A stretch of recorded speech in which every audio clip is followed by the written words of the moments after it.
Om Swastiastu, Assalamualaikum warahmatullahi wabarakatuh.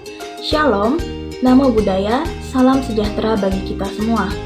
Saya Dona Rismalia Simarmata dengan NIM 20095 11090. Di sini saya akan menjelaskan tentang chronic kidney disease atau yang biasa disebut dengan gagal ginjal kronik pada hewan dengan dosen pengampu Dr. Hewan Putu Devi Jayanti MSc. Nah, lalu apa itu chronic kidney disease? Chronic kidney disease atau penyakit gagal ginjal kronik merupakan suatu penyakit metabolisme yang umumnya terjadi pada hewan geriatrik. Nah, di mana penyakit ini dikenal sebagai penurunan atau hilangnya kemampuan ginjal dalam mengeliminasi produk-produk yang sudah tidak dibutuhkan oleh tubuh hewan. Penyakit gagal ginjal ini biasanya terjadi karena adanya tanda-tanda kerusakan pada ginjal, seperti albuminuria, proteinuria, dan lainnya yang umumnya berlangsung selama 3 bulan. Kemudian ada etiologi. Kerusakan pada gagal ginjal kronis terjadi pada seluruh bagian dari nefron, termasuk glomerulus, tubulus, jaringan intestinal, atau pembuluh darah yang dapat mengakibatkan kerusakan irreversibel dan hilangnya fungsi nefron. Jika nefron rusak, maka akan terjadi penurunan laju filtrasi glomerulus dan ginjal mengalami gangguan dalam fungsi ekskresi dan fungsi non-ekskresi. Penurunan laju filtrasi glomerulus mengakibatkan turunnya clearance kreatinin dan peningkatan kadar kreatinin serum. Sehingga hal ini akan mengakibatkan terjadinya gangguan protein dalam usus.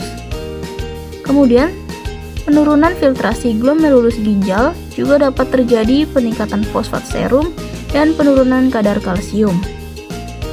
Penyebab dari gagal ginjal kronik yaitu satu ada penyakit gagal ginjal akut yang melanjut, yang kedua ada pyelonefritis, yang ketiga ada glomerulonefritis, yang keempat ada nefrolitiasis, dan yang kelima ada ureterolitiasis. Gejala klinis yang terjadi pada gagal ginjal kronis yaitu 1. Penurunan berat badan dan kelemahan umum pada hewan. Kedua, ada poliuria. Yang ketiga, polidipsia. Yang keempat, anoreksia. Yang kelima, muntah. Yang keenam, halitosis. Yang ketujuh, stomatitis ulceratif. Dan yang ke-8 ada gastroenteritis. Adapun pemeriksaan yang dapat dilakukan untuk membantu dalam menegakkan diagnosis adalah berupa pengamatan fisik, berupa inspeksi, palpasi, dan auskultasi, serta pemeriksaan berdasarkan tanda klinis yang ada dan dapat ditunjang melalui pemeriksaan laboratorium, seperti pemeriksaan hematologi, biokimia darah, berat jenis urin atau specific gravity, dan simetrik dimetil-arginin. Pemeriksaan hematologi rutin dilakukan untuk mengetahui gambaran tingkat keparahan penyakit, kemungkinan agen penyebab penyakit, dan kondisi hewan. Pemeriksaan biokimia darah dilakukan untuk mengetahui seberapa baik fungsi ginjal dalam bekerja, dengan pemeriksaan kadar limbah dalam darah, seperti kreatinin dan ureum. Selain itu juga, pemeriksaan berat jenis pada urin atau specific gravity adalah untuk mengindikasikan anjing tersebut apakah mengalami gangguan pada ginjal atau tidak. Sementara untuk pengujian simetrik dimetil-arginin adalah dilakukan untuk mengetahui fungsi ginjal.